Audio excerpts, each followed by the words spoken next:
Hi, welcome back. On this channel, I try to give you ideas and inspiration and motivation to get more done in your life and build a more successful, thriving, happy, fulfilling life. I do that by trying to give you ideas and strategies and different ways of reflecting on things. Overall, my work is about dropping into a deeper place in your life and then from that place being able to reflect on things, to find new strategies, find new ways of doing things, and move you on in ways that you haven't been able to change before by looking at things in a whole new way. Today I want to talk about hope, which is a really interesting word. It means really different things to different people, and I'm going to be inviting you to reflect on what this word means for you, and I'm going to be talking about types of hope that paralyze us, that effectively keep us locked in place, and types of hope which are motivational, inspirational, and keep us moving. Hope is an interesting word because it's a word that hasn't really changed meaning over hundreds or thousands of years, which is quite unusual in the history of etymology. Hope has always been there because people have always looked to the future and wanted things to get better for them. We hope for a better future. We hope for a nourishing relationship. We hope for a nice home. We hope for a healthy family. We hope for a job that will be both fulfilling and will give us the resources we need to live a good life. We hope for a nice holiday. We hope for all sorts of things in the future. So I'm suggesting that there are some kinds of hope which are paralyzing, which actually stop us from taking action. So I'm going to break these down to two kind of categories. One is people who use the word hope in place of taking action.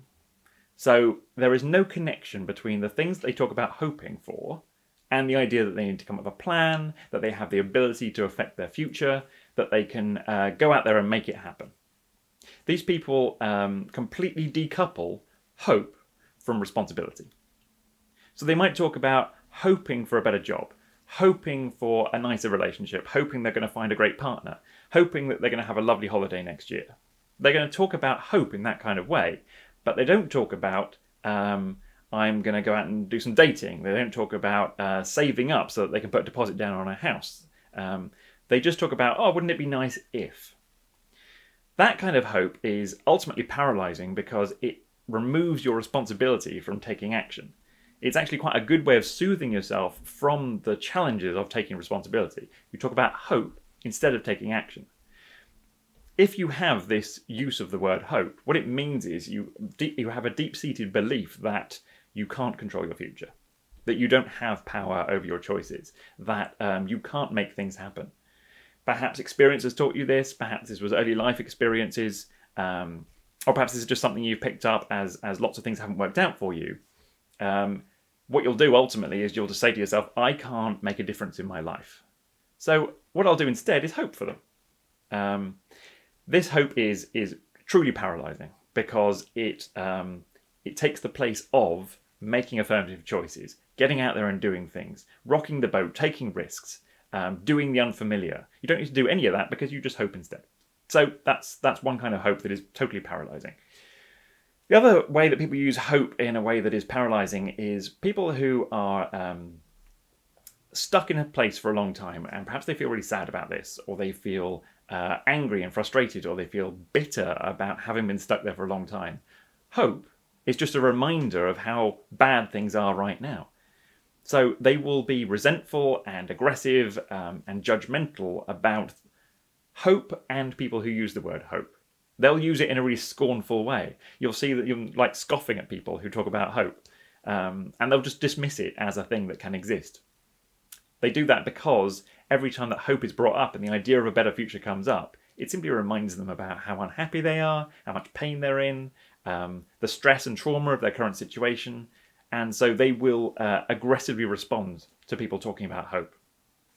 That's two ways that hope and the idea of hope and the word hope can be paralyzing for us. Both are very common, and when I mention hope and I start talking to my clients about hope, one or other of those often comes out. People will either say, oh, wouldn't it be nice if? But it's as if they're making a kind of wish list that they don't think will ever happen. Or they'll go, oh, hope. Idiots talk about hope. Hope is a problem. Hope is something you shouldn't have. I hear both of these things from clients quite regularly. So let's come on to the kind of hope that can be motivating and can be and can help us create a really fulfilling, satisfying life. That kind of hope basically has three core qualities. The first one is clarity. You're really clear on what it is that you're hoping for. If you just sort of say, I hope I get a better job, or I hope I have a nice house one day, or I hope that I find my tribe and I'm surrounded by a good community, that's very vague. So clarity is where you sit down and you actually work out what is it specifically that you're hoping for. What kind of a relationship do you want, and what things do you want it not to be? What kind of a home do you want? Where do you want it to be? What kind of price are we talking?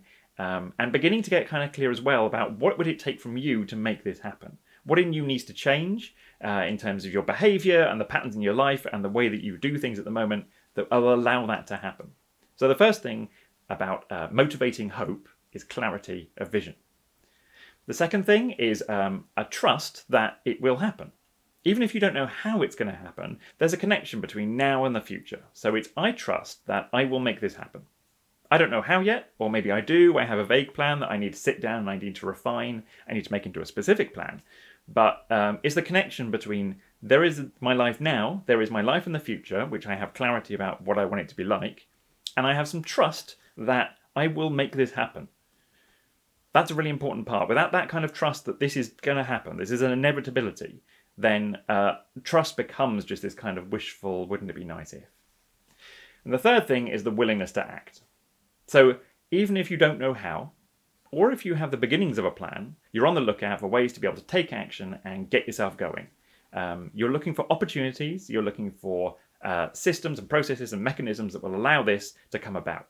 So let's say you're looking for a partner. You hope that you will find a nice partner. So you begin with clarity. What might this partner be like? Where might they be? What's the ways that you can increase the chances of meeting them? You trust that it's going to happen. You are going to find a partner. They're out there. There are millions, billions of people out there. You're going to find a partner. And then the willingness to act. So you're out on the street. You're going to go into a bar and you see somebody and you think, hey, I'm going to go up and I'm going to talk to them. Or you're on a dating site that you've been considering joining, and you're just like, you know what, I'm going to join this, and I'm going to start dating people. I'm going to go on 5 dates this month. You're on the lookout for ways to be able to take action, and you're willing to take that step. If you can build into your idea of hope a clarity of vision, trust that you will take action, and a willingness to act, then hope becomes a motivating thing. It becomes the feeling that accompanies your determination to make a great life for yourself. As ever, I always say this comes back to choice. This is about returning power to you instead of handing it out to other people. So here we're talking about you taking back the power to control your life, and hope is the feeling that accompanies you. It's the belief and the longing for these things to happen. That is hope that makes things happen, rather than hope that paralyzes. I hope this has been interesting for you. I hope this has helped you reflect on your idea of hope. I'd really encourage you now to go away and think about hope. How do you interact with hope, and how can you make it a motivating thing rather than a paralyzing thing in your life? If this has been interesting for you, then of course hit subscribe, like the video, drop me a comment. That's always lovely. Tell me some videos you'd like me to make. Let me know what you thought of this one. It's great to hear from you.